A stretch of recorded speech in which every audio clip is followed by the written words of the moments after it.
Hi everyone! I hope you are all doing well.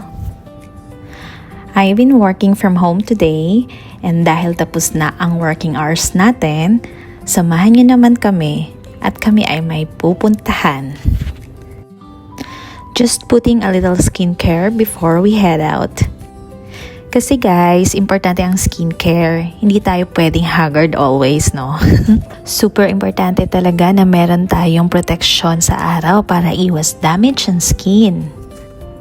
And so, I put a little blush and lip balm lang para hindi tayo magmukhang multo today.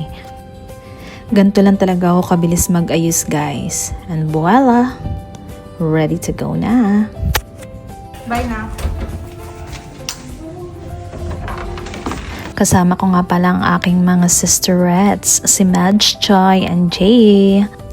Siyempre guys, bago gumala, dapat tapos na ang work ha, baka mapagalitan tayo ni boss. You know what I love the place where we live right now? Ang lapit sa lahat. Ang daming options sa supermarkets, kainan at iba pa.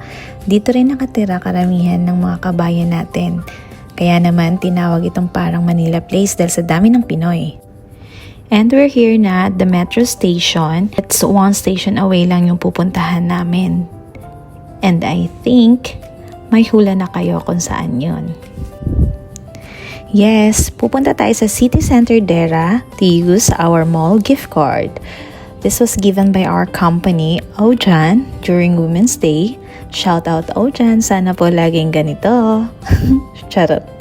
I'm really grateful kasi despite the current situation, they still made an effort to appreciate us. By the way guys, dito sa City Center Dera ako nag-start yung first work ko dito sa Dubai. And I was assigned here for 3 years. Ang sarap lang balikan. Nakakamiss din yung mga dati mong kasama sa work. Until now, I still have 4 of them na naging BFF and sisterette ko na. And finally, nandito na kami sa main reason ng punta namin.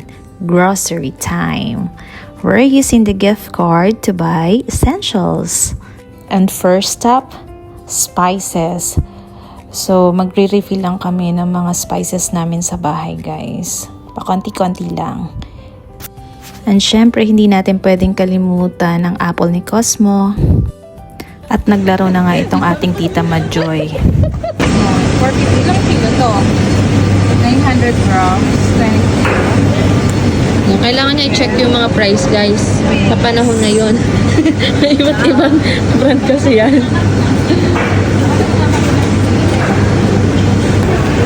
Na para bang bibili niya lahat sa premium quality.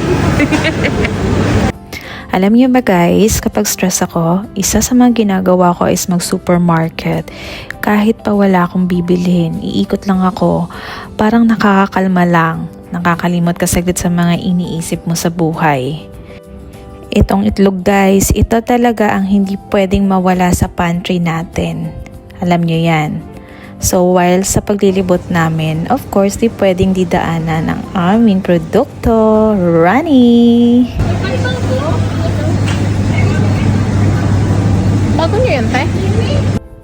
After naman naming mag-grocery, kumain na rin kami sa food court kasi pagod na at tinatamad ng magluto.